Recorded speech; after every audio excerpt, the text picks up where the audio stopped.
오케이. 그럼 이어서 계속 살펴보도록 하겠습니다. 논의사항들 이제 주셨는데요. 예를 들어서 이제 이 선실함수와 관련해서 그 크로스 프로필 문자를 써야 한다. 저는 이제 머스트로 말씀을 이제 드렸어요. 이거는 머스트입니다. 여기서 이제 우리가 예전에는 뭘 썼냐면 이제 평균적 오차를 썼는데 그거는 언제 썼냐면 손실 선형 회귀에서 썼습니다.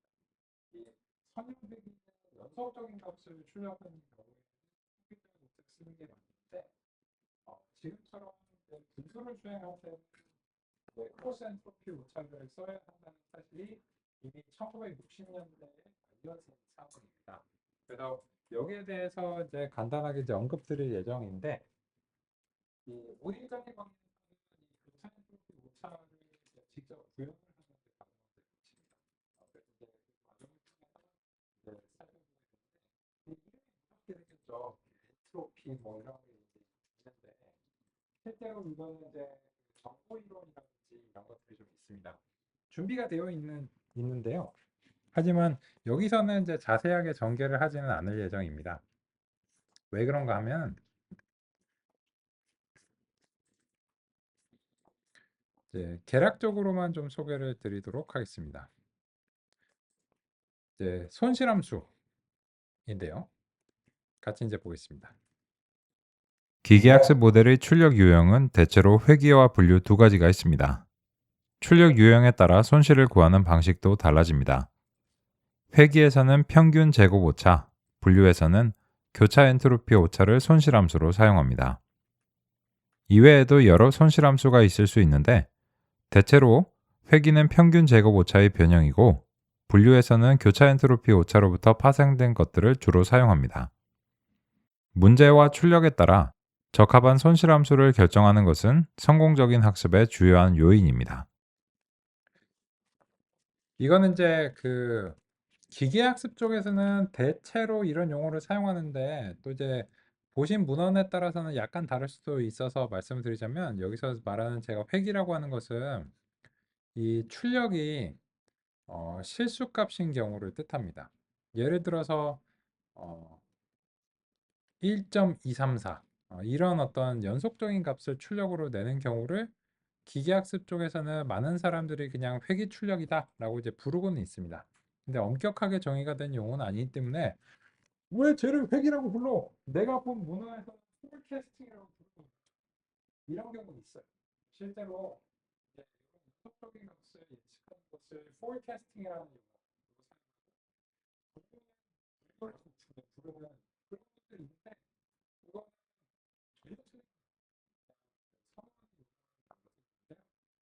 최근에 이제 그 기계학습이 공공연하게 이제 많이 이제 보급이 되는 이제 이런 부분들이 좀 자리를 잡은 듯한 느낌이에요. 대세론 뭐 이런 거고요. 그런데 이 교차 엔트로피 오차는 이제 의문스럽죠. 로그가 여기 왜 나왔을까? 뭐 이런 것들인데요.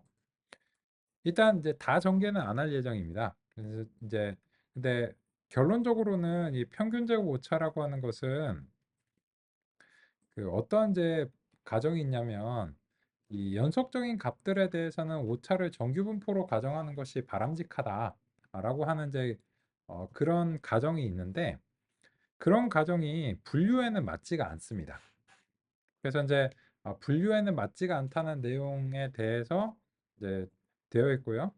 그래서 이제 잘못된 분포 과정에 따르면 잘못된 이제 최대 우도 추정이 되기 때문에 이제 문제가 생긴다는 이 결론이 땅땅 내려졌어요. 이 결론이 내려진 데가 이미 1950년대, 60년대. 그래서 여기서 말씀드린 것을 간단하게 그 분류 형식을 정리분포가 것은 무슨 말이냐면 주사위를 불렀는데 0.5가 그죠? 그리고 사시선 문제를 하는데 1번, 2번, 3번, 4번이 정답 중에 하나 골라야 되는데 후보는 안 되잖아. 그죠? 혹은 정답이 1번인데 2번, 4번 차등이 있나요? 어떻게 생각해요? 다 틀린 거죠. 1번이 아니고 다 틀린 건데 2번 맞습니다. 1번에 가까우니까 좀 더 점수를 줄까요? 이런 식으로 하는 게 연속적인 분포가 되는데 그게 잘못됐다. 그래서 그런 잘못된 과정에 의해서 하면 1950년대 전개가 된 거가 틀린 거예요. 그래서 이거는 이제 이런 거죠. 이런 비유가 적절할지 모르겠는데 이게 막그 절차가 반복적인 절차가 올라가는데 감정이 틀렸기 때문에 이 절차가 올라가. 그래서 이런 거죠. 이런 비유가 적절할지 모르겠는데 결혼식 식전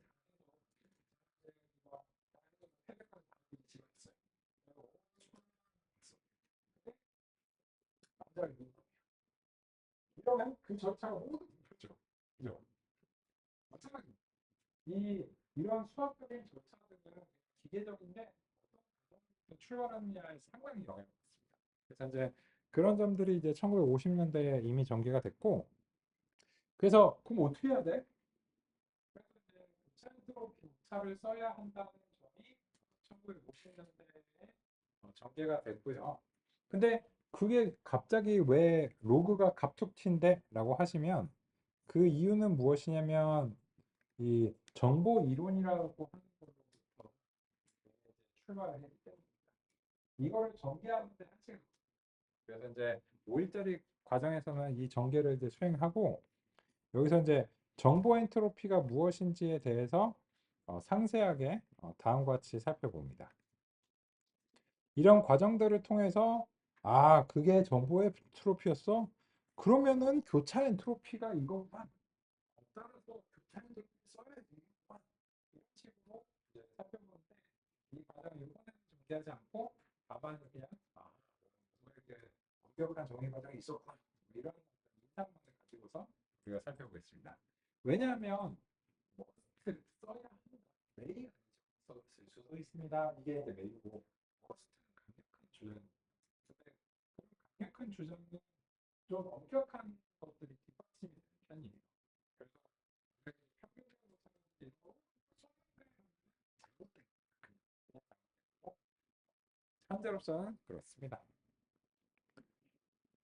이번에는 일기 그래서 이제 결론적으로는 우리는 그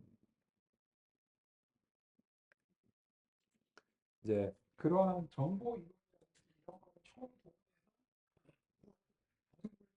오케이 교차 트로피 쓰기로 이렇게 정했어. 이렇게 이제 합의가 된 상태입니다. 그래서 이제 그런 과정을 요번에는 그냥 좀 개략적으로 이제 하고요. 따라서 이제 여기서는 이제 다음과 같이 크로스 엔트로피로 설정하도록 이제 하겠습니다. 그러면 이제 이렇게 이제 했고 우리가 이제 학습 횟수를 하는데 이게 그 모든 표본을 다 경험을 시켜줘야 되잖아요. 그죠? 그게 뭐냐 하면은 그거를 에폭이라고 부릅니다.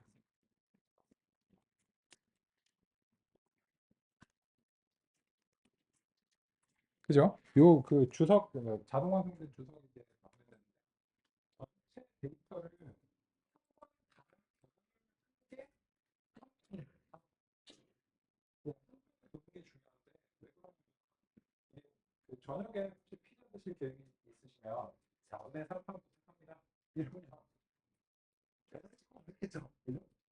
그래서 이제 이 데이터가 마찬가지로 한 판을 다 몰아서 얘기를 하자. 이게 우리가 이제 종종 F기를 근데 그러면 이 포문이 중첩되어 있다는 것은 무슨 뜻일까요? 한 칸을 뭐라고 생각해요? 피자 한 판은 무슨 그래서 열 판을 몰아서 살펴보자. 이제 그런 계획입니다. 그러면 이제 이 손실이 나오는 것은 이제 매 학습이 에폭마다 손실이 이제 나온다고 봐야 되니까 이 학습 횟수 이제 10번이고 이제 i가 이제 에폭의 횟수겠죠. 그죠? 그럼 이제 얘를 그냥 그 에폭이라고 우리가 이제 하던 것처럼 얘기를 해주고 그러면 이제 그 몇 번째 에폭에서 손실이 이제 얼마인가 라고 하는 이제 이런 점을 이제 살펴보고 싶고 이제 학습 요게 이제 레인지가 이제 돌다 보니까는 요게 그 에폭이 이제 이 처음 에폭이 한 번 나올 때 이미 한 판을 돌면서 나오기 때문에 이건 1 에폭이 완료가 됐을 거예요. 이제 1 에폭에서 손실이 없다. 이런 식으로 이제 해보도록 하겠습니다. 그러면은 이거는 그 만약에 요 프린트문이 요 안쪽에 있으면 그 60만 번의 프린트문이 되기 때문에 안 되겠죠. 그죠? 근데 이 프린트문을 바깥쪽에 빼놓으면 그 에폭이 10번이기 때문에 그 손실이 10번만 나와야 되겠죠. 그죠? 그래서 이제 이렇게 해서 그 에폭별로 손실이 줄어드는가라고 하는 점을 우리가 확인을 해보고 싶습니다. 그래서 지금 이제 첫 번째 에폭이 돌고 있네요. 생각보다 이제 되게 오래 걸리죠. 그죠?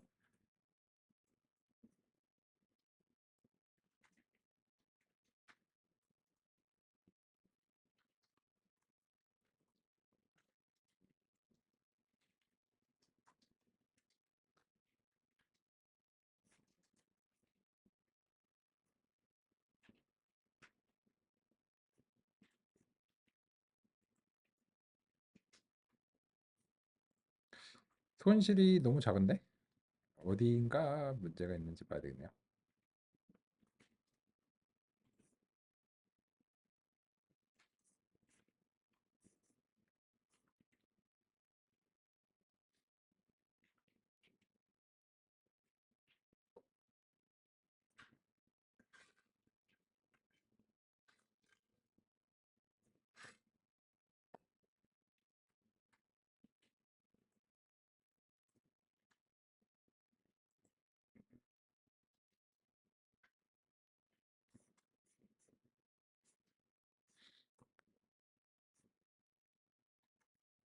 일단은 그 10번의 폭을 돌기는 했는데 지금 그 손실값이 제가 생각하기에는 이거보다는 훨씬 커야 됩니다.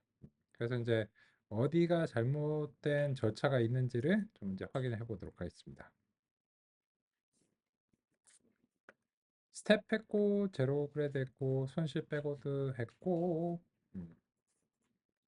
손실을 이제 매번 이제 구했고요. 아웃풋하고 손실. 뭐이 절차는 이제 올바른 것 같고요. 그죠? 이게 이 정도로 이제 작지는 않은데 그래서 이제 XI랑 YI가 이제 갱신이 트레인 테스트 셋에서 이제 갱신이 됐고 송글씨 모형이 이제 들어갔고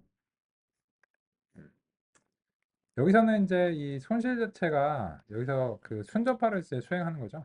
그래서 이제 여기서 보시면 순전파 주석을 달다 보면 또 오류도 잘 찾으니까 그리고 이제 역전파를 이제 수행을 하고 정확하게 말하면 이제 역전파 결과 이제 매개 변수 갱신이 이제 경사강을 이제 통해서 이제 수행되는 것이다. 라고 이렇게 이제 할 수 있습니다. 그죠? 그리고 나서 이제 이 손실을 손실이 이제 기록되는 게 이제 아마 뭐 문제일 수도 있는 것 같은데요. 뭐 요거는 이제 맞을 수도 있겠네요. 이게 이제 그 6만 번을 이제 돌게 되니까 이게 그렇습니다. 그래서 이제 학습 횟수를 그 한 번만 설정하고요. 지금은 이게 참 배치 단위가 아니죠. 요거 맞습니다. 맞는데 이렇게 이제 하겠습니다. 요거는 그 우리가 이제 전체 데이터를 한 번만 이제 돌도록 하기 위해서 일단은 학습 횟수를 이제 한 번만 설정하고요. 그리고 요 중간 과정을 이제 보기 위해서 이게 그 6만 번을 이제 6만 번의 프린트문이 발생하면 안 되니까 여기에 대해서 그 뭐 한 600번당 뭐 한 번 뭐 이 정도로 그 좀 이제 출력을 하도록 하겠습니다.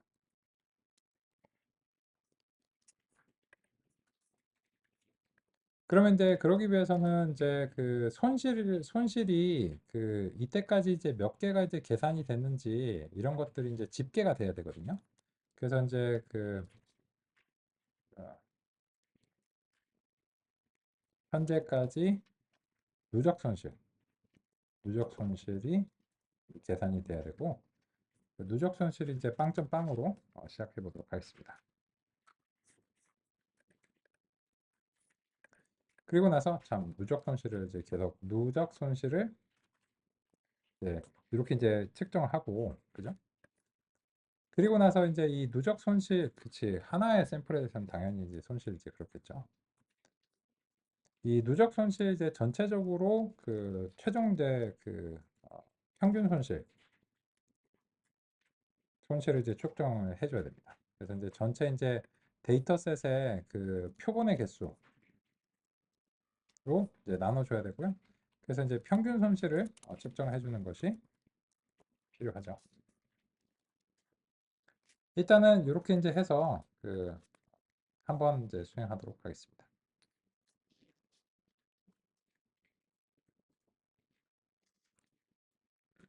그지? 요게 이제 그 왜 그런가 하면 지금 이제 손실 자체가 어느 하나의 표본에 대해서 손실은 그 작겠죠. 근데 지금 우리가 보고 싶은 것은 전체 손실이거든요. 즉 무슨 말인가 하면 이제 어떤 입력 x 1번에 대해서 예측 1번이 나오고 이 예측 1번을 기반으로 해서 어떤 이제 손실 함수가 크로스 엔트로피 에러가 이제 그 측정이 되는데 이거 같은 경우에는 원래 그 배치 단위로 이제 손실을 내기 때문에 얘 같은 경우에는 이제 평균 손실을 이렇게 이제 계산을 해줘야 돼요. 근데 지금은 우리가 이제 그 최적화된 구현이 아니고요. 이 구현은 이제 문제가 있고 이 구현은 이제 개선할 예정인데 지금은 이제 개별 손실을 측정하는 거예요. 그래서 어느 하나의 개별 손실 자체는 이제 작기 때문에 여기서 그 전체 표본에 대한 누적 손실을 다 돌면서 일단 수집을 해줘야 됩니다. 그래서 이제 누적 손실이 처음엔 0인데 요 x 1번에 대한 손실을 추가하고 x 2번의 누적 손실을 이제 계속 누적해 나가는 거예요. 그래갖고 이제 한 판의 에폭을 다 돌았을 때 헉헉헉 야 이거 했어? 다 누적 손실 다 했어? 오, 다 했어.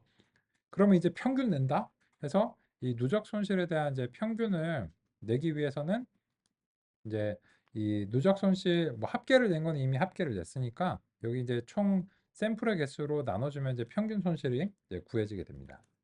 그래서 이제 다음 같은 방식으로 첫 번째 에폭에서 손실이 이제 한 번 수행된 것을 확인할 수 있습니다. 그 결과 손실이 0.87이다 라고 하는 이제 이런 부분을 확인할 수 있습니다.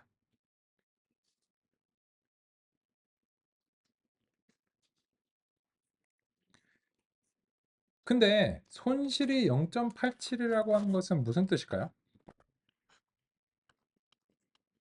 그래서 뭐 성능이 어떻다고? 그게 이제 궁금하잖아요.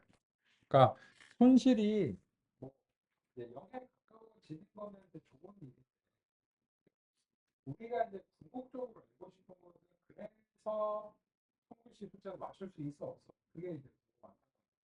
그래서 이 상태에서 학습이 됐는지 여부를 이제 살펴보기 위해서 우리 이제 비포 애프터를 봐야 되겠죠. 즉 혹은 학습을 시작하기 전에 그 무작위로 초기화된 가중치 상태에서 손실을 하고 첫 번째 부분 보았을 때 서술하고도 비교해가지고 두 번째는 이제 성능도 비교해. 그래서 그거를 다 같이 한번 이제 비교를 해보겠습니다. 이거는 무려 7초나 걸렸거든요.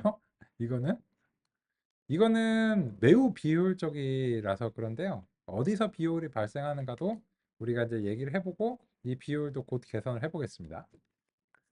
그러면 이제 여기서 이제 그 같이 보겠습니다. 처음에 이 학습을 시작하기 전에 에폭 이제 초기 손실을 먼저 출력을 해놓고 가보겠습니다. 즉 에폭 0분에서 이제 손실이라고 이제 해야 되겠죠.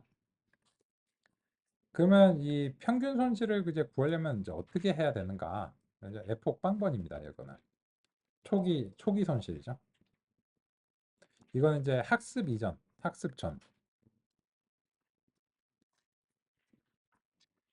손실은 이제 평균 손실을 이제 구해줘야 되는데 이 평균 손실을 이제 구하기 위해서는 이 손실 함수에 이 손글씨 모형의 XI랑 YI를 저렇게 제공하면 안 되고 전체 XS와 YS를 다 제공해야 됩니다.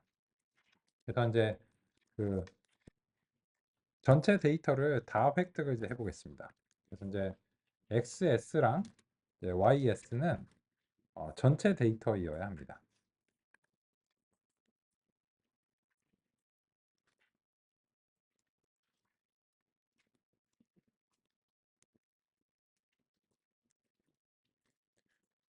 그러면 이제 이거는 그 어떻게 이제 수집이 되어야 하는가라고 하면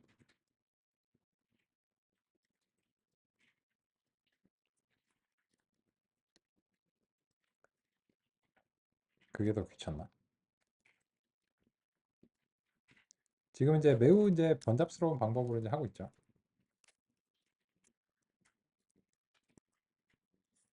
처음에 이제 시작할 때 그 누적 손실을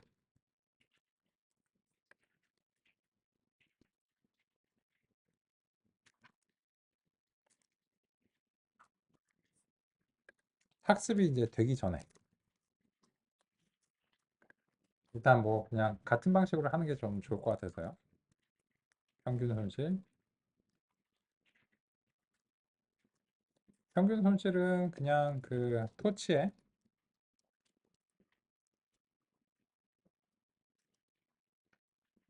미인을 이제 적용하면 이제 누적 손실에 대해서 되지 않을까.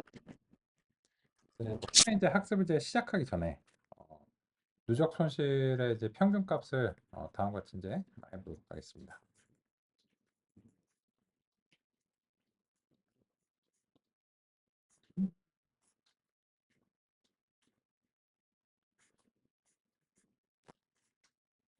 언스퀴즈를 한번 해줘야 되죠.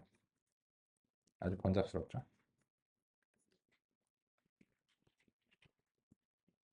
이거는 곧 개선이 될 겁니다. 너무 걱정하지 마시고요. 그냥 이제 한번 이제 맞춰보겠습니다.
그러면 이제 그 보겠습니다. 보시면 학습 전의 손실은 말도 안 되게 크죠. 그죠? 그냥 뭐 의미가 이제 없는 이제 수준인데, 근데 이제 에폭을 이제 한번 돌고 나면은 이 손실이 그 훨씬 이제 줄어드는 것을 이제 확인할 수 있습니다. 그러면 이제 학습을 이제 수행하기 전에 그 성능에 대해서도 우리가 이제 해보면 아웃풋을 학습하기 전에 손글씨 모형에 대해서 전체 데이터에 대해서 아웃풋도 이제 구해 볼게요. 그래서 이제 요게 상당히 번잡스럽기 때문에 그 배치 단위로 좀 획득을 해 보겠습니다. X 배치는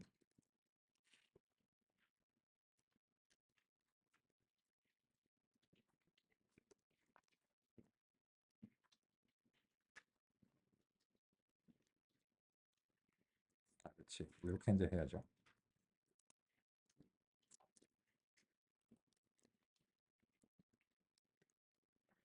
제가 이제 곧 이 코드가 그 이제 중간 과정을 보여드리기 위한 코드라서요. 그래서 약간 번잡스럽습니다. 그래서 그쵸 이게 이제 깔끔하겠죠.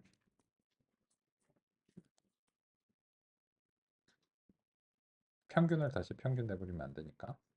요거 이제 맞는 것 같고.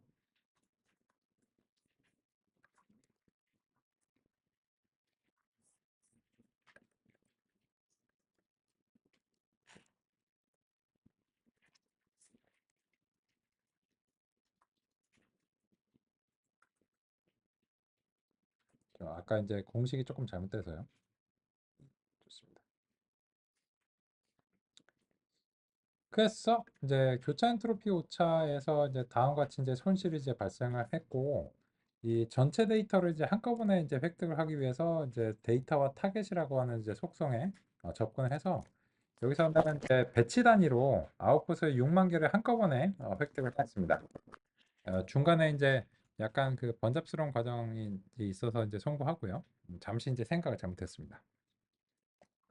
그래서 이제 이 손실함수의 이제 아웃풋과 이제 y 배치를 이제 넘기면 이 두 개가 이제 개수가 이제 같아야 되고, 이게 배치 단위이기 때문에 이제 정확하게 이 크로스 엔트로피는 이제 평균 교차 엔트로피입니다. 그래서 이제 그 배치 단위로 손실을 지금처럼 한꺼번에 전달을 해줄 때는 아까처럼 이제 누적 손실을 계속해서 이제 그 획득할 필요는 이제 없습니다.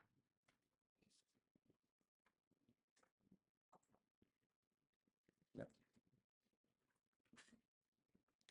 그러면 이제 학습 전 손실이 다음과 같은데 여기에 대해서 그 우리 이 아웃풋에 대한 채점도 이제 해보죠. 그렇다면 이제 이 아웃풋가 실제 이제 y 배치랑 이제 얼마나 일치하는가 여부를 이제 살펴봐야 될 텐데요.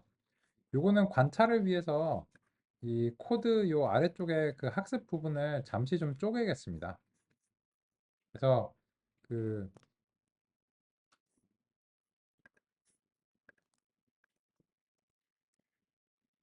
잠시 좀 쪼개고요.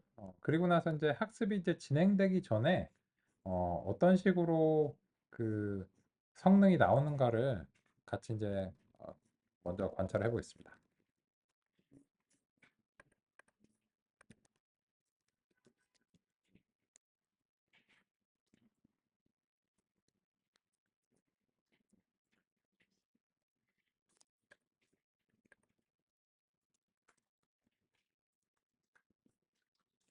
그럼 이제 손실은 이제 얼마가 나오고요. 그리고 나서 이제 그 예측을 이제 어떻게 했는가라고 하는 것은 이 아규먼트 맥스를 통해서 이 아웃풋의 값들이 가장 이제 컸던 값이 얼마인가를 이제 설정을 해야 됩니다.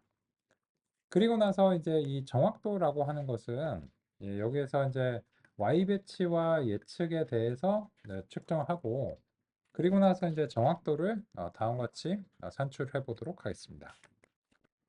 그러면 정확도의 경우에는 이제 퍼센트 단위로 살펴보도록 하겠습니다.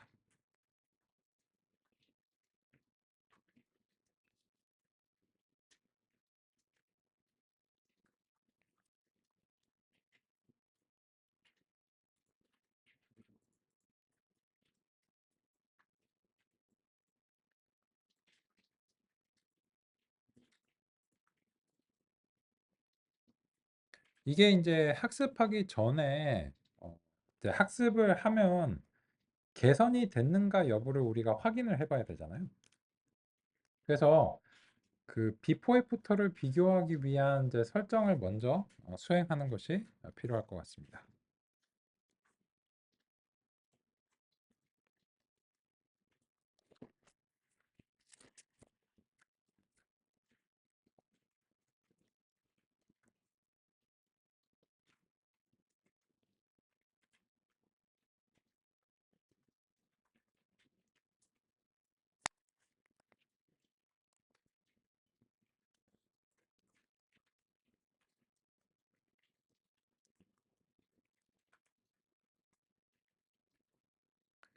일단 학습을 하기 전이라도 그 여기서는 결국은 입력이 들어와서 지금 x와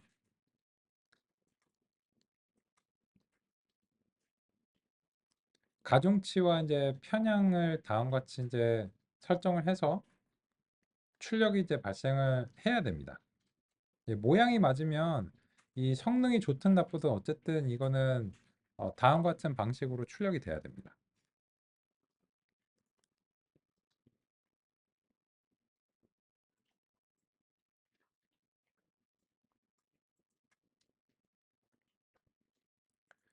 그리고 나서 이제 출력이 된 이거를 평가하는 것이 두 가지를 평가를 해야 되는데요. 첫 번째로는 이제 손실이고, 근데 이 손실의 경우에는 대체적으로는 어, 훈련 과정에서 이제 필요한 지표고요. 우리가 이제 궁극적으로 보고 싶은 것은 이제 성능입니다.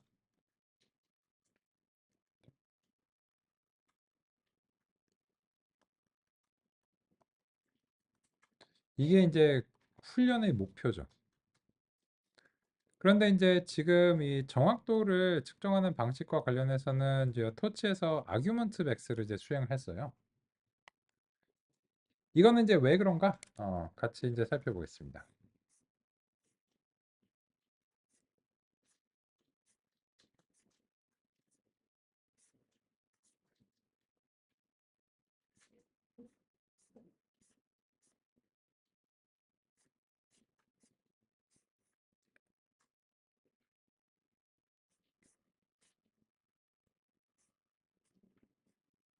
슬라이드를 찾고 있습니다. 잠시만 기다려 주세요.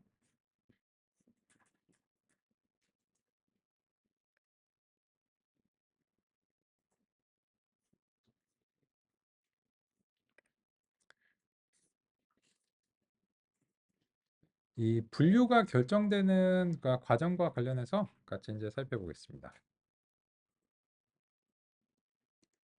최종적으로 분류 예측은 가장 큰 값에 해당하는 것을 선택합니다. 예를 들어 y1, y2, y3이 최종적으로 각각 0.75, 0.24, 0.01이라면 예측은 가장 값이 큰 y1로 결정합니다. 예측을 할 때 보통 여러 개의 표본을 대상으로 한꺼번에 처리합니다. 그래서 한 개 이상의 표본에 대해서 결과가 발생하면 2차원의 행렬 형식이 됩니다. 표본별 분류 예측 확률입니다. 행렬의 세로 방향, 즉 영축 방향은 표본들이 순차적으로 나열됩니다. 가로 방향, 즉 일축 방향은 각 표본에 대한 신경망의 분류 출력입니다. 각 표본별로 가장 높은 예측 확률의 색인 번호를 선택하면 최종적으로 예측값이 결정됩니다. numpy 아규먼트 맥스 함수를 일축 방향으로 적용하면 가장 큰 값의 색인 번호를 획득할 수 있습니다. 맥스 함수를 적용했을 때는 최대값이 선택되는데 분류 예측을 결정할 때는 자신감의 최대값 자체가 아니라 최대값을 발생하는 색인 번호가 필요합니다. 그래서 맥스가 아닌 아규먼트 맥스를 사용합니다. 그래서 이 현재 슬라이드의 수치를 보면 이제 각 표본별로 이렇게 이제 출력들이 발생을 하는 겁니다. 그러면 지금의 경우에는 어떤 경우를 가정했냐면 0번, 1번, 2번 중에 세 개 중에 하나를 골라야 되는 다중분류의 경우를 이제 가정한 것입니다. 그때 신경망의 출력은 이제 이 분류의 개수에 맞게 출력이 구성이 되어야 되는데요. 그래서 이제 3개의 출력이 발생하고요. 지금 우리와 같은 경우에는 10개의 출력이 발생해야 되는 이제 그런 경우입니다. 그래서 0.75, 0.24, 0.01과 같은 수치가 발생한다면 결과적으로는 값이 제일 컸던, 즉 신호가 제일 강했던 부분으로 예측을 했다고 간주하는 겁니다. 그래서 0.75, 너는 0번은 이제 첫 번째 표본에 대해서는 어, 0번으로 예측을 했고 1번으로 예측하고 2번으로 예측했구나. 이런 식으로 이제 하는 거고요. 그거를 결정하기 위해서는 이제 아규먼트 맥스라고 하는 이제 함수를 사용할 필요가 있다는 것입니다. 그래서 여기서도 그 차이점은 이제 이 토치의 아규먼트 맥스라고 하는 것이고 넘파이에서는 이 요 축이라고 하는 엑시스를 이제 사용하고 이 토치에서는 차원이라고 하는 이제 디멘전의 약자로서 사용하는데 이제 같은 의미입니다. 그래서 이제 그 엑시스 영축 방향은 이쪽 축 방향 영 디멘전 우리 이제 또 토치니까는 이쪽이 이제 0방향 차원이고요. 이쪽이 이제 일방향 차원입니다. 만약 3차원이면은 이쪽 방향으로 이제 세 번째 축이 있는 겁니다. 화면에 이제 뚫고 나오는 방향이겠죠. 그죠? 그래서 그런 방식으로 해서 그래서 결론적으로 뭘 골랐어? 라고 했고 그것과 정답을 이제 비교를 한 거죠. 정답을 이제 비교를 했고 거기에 대해서 이제 정확도를 다음과 같이 이제 예측을 했고 그리고 이제 여러 개니까 평균을 냈습니다. 그 결과를 보시면 정확도가 저 같은 경우에 이제 8.3이 지금 나왔는데 이거는 할 때마다 살짝씩 달라집니다. 다시 한번 해볼까요? 12.8, 10.9, 4.7, 뭐 확 주저앉았죠. 9.5, 6.7, 뭐 11.9, 10.6 이런 식으로 이제 나오는 것을 이제 확인할 수 있습니다. 근데 요거를 보면 이 수치가 뭐 같은가요?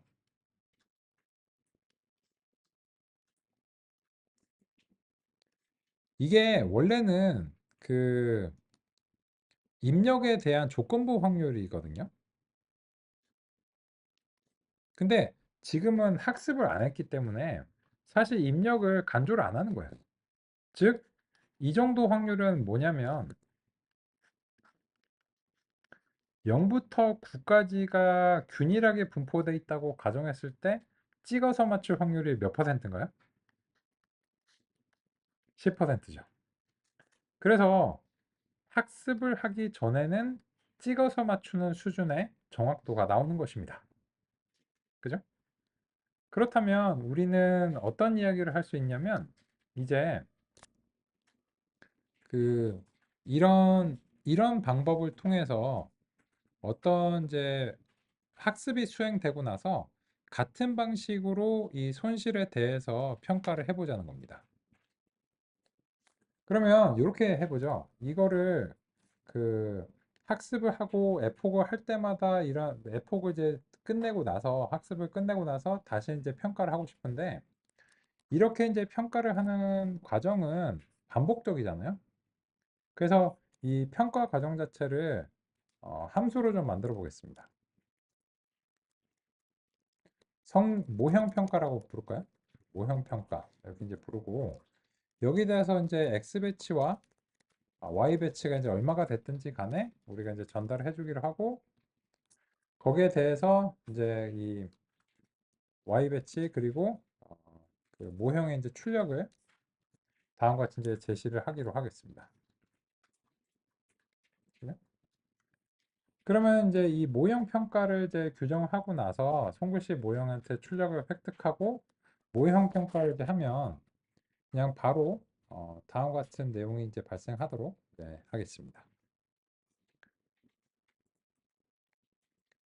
왜냐하면 이런 코드를 여러 번 반복해서 이제 사용하기 위해서 다음과 같이 준비하는 것입니다. 그죠?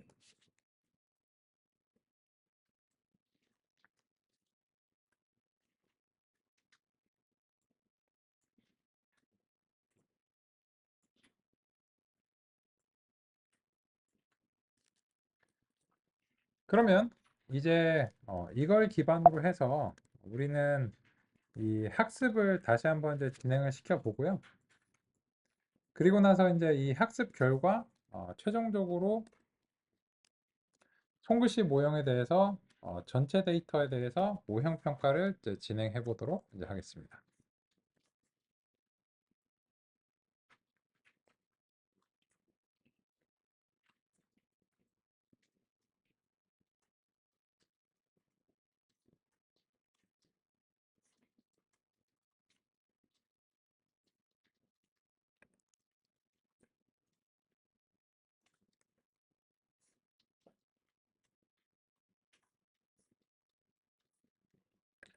손실이 평균 손실이 아닌가 보네.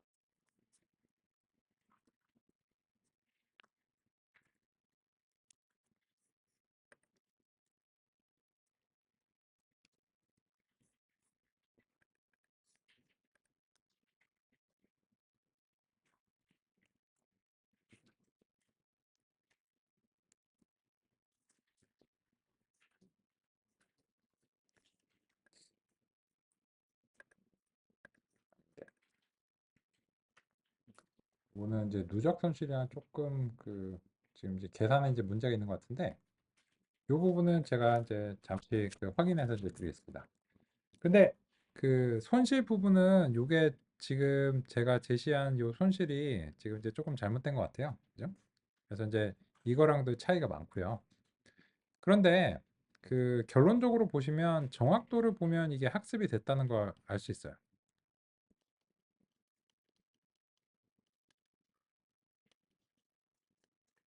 그죠?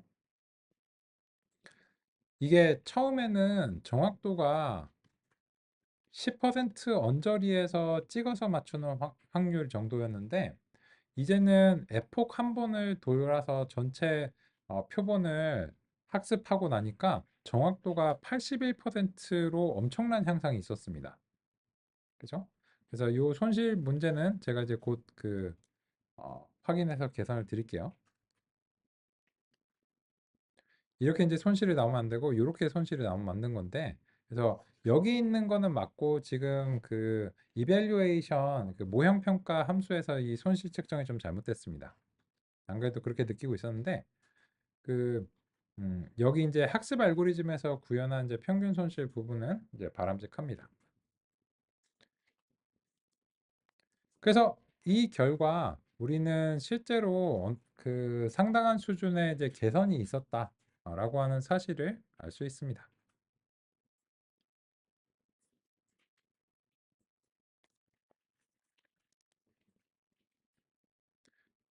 그런데 이제 그 다음으로 개선하고 싶은 점이 있습니다.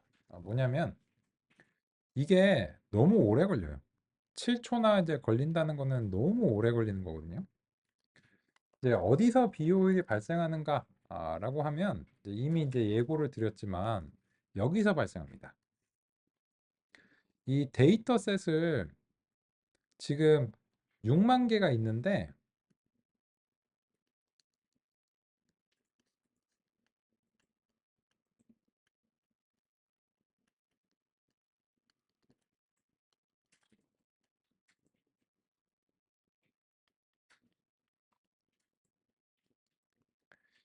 이거를 일일이 하나씩 뽑아서 이게 하나 해보고 두 개 해보고 세 개 해보고 네 개 해보고 이런 식으로 하는 거는 매우 비효율적인 방법입니다.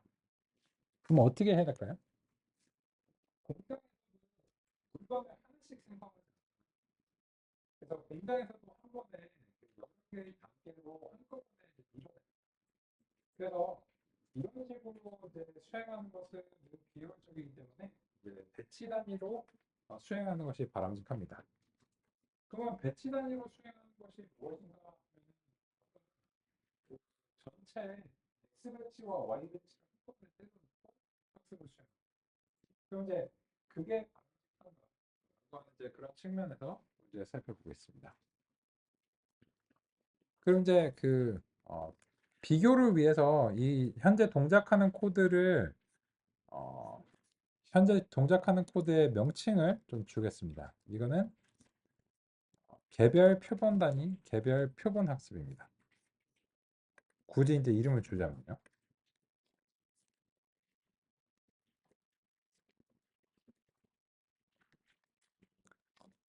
첫 번째 이제 시도였죠.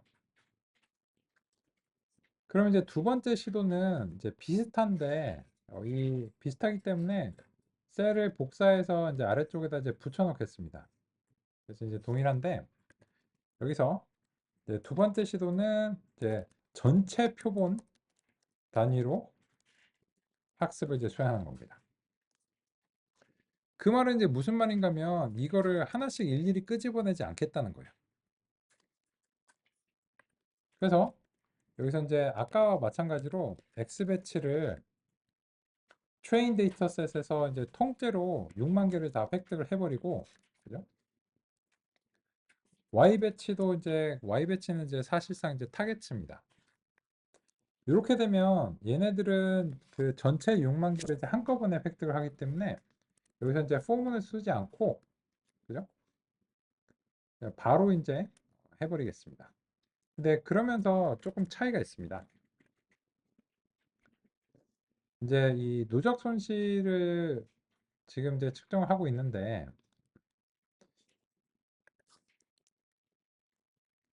X 배치를 아까처럼 이제 한꺼번에 측정을 이제 해버리고요. 그렇기 때문에 이제 포문이 필요 없어지는 거죠. 그리고 이제 언스퀴즈가 이제 필요 없습니다. 왜냐면 이제 배치 단위이기 때문이고요. 또 이제 Y 같은 경우에도 그냥 이제 Y 배치가 이제 한꺼번에 이제 들어가서 이제 손실이 이제 발생하는 거고요. 그 결과 이제 백워드를 수행하고 최적화하고 이제 손실을 구하는데 이게 평균 손실을 이제 구할 필요가 이제 없어지고 그냥 이제 바로 손실값을 획득을 하겠습니다.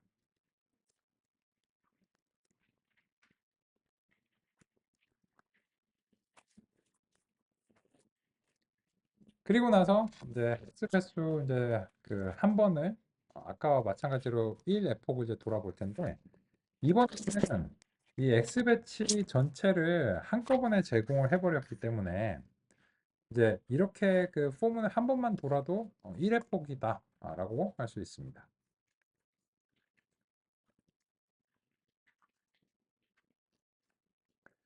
그러면 이제 보시면 이렇게 했을 때 지금 0.1초로 줄어들었어요. 그죠? 근데 손실은 굉장히 높습니다. 그 정확도가 근데 10%보다는 높았어요. 따라서 학습이 되기는 됐는데 아까처럼 80% 이런 식의 성능을 보이지는 못했습니다. 그 왜 그런 걸까요? 훨씬 빨랐는데 학습이 되는 거는 같은데 코드도 훨씬 더 간결해졌는데 왜 성능은 더 낮은 걸까요?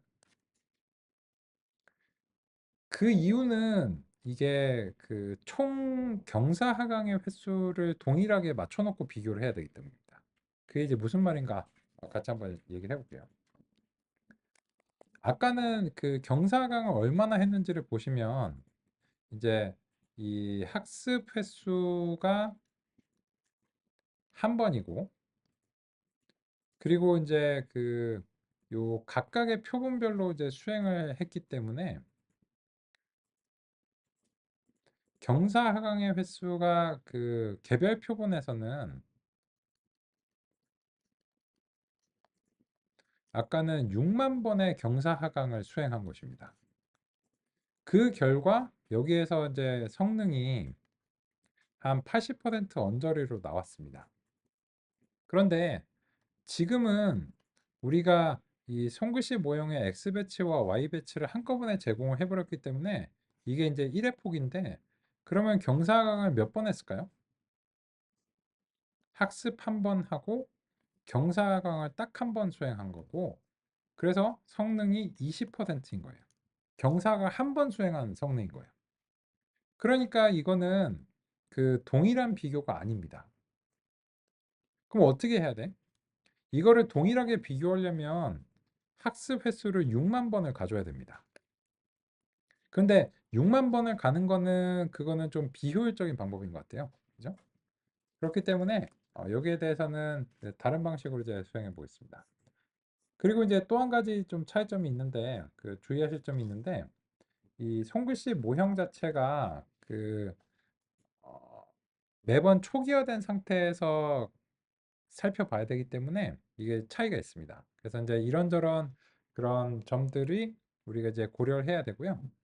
그래서 이제 우리는 이제 실험에 이제 도달하기 시작했고 다음 시간에는 이 실험을 이제 완성을 해보도록 하겠습니다. 쉬는 시간 이후에 이어서 살펴보겠습니다.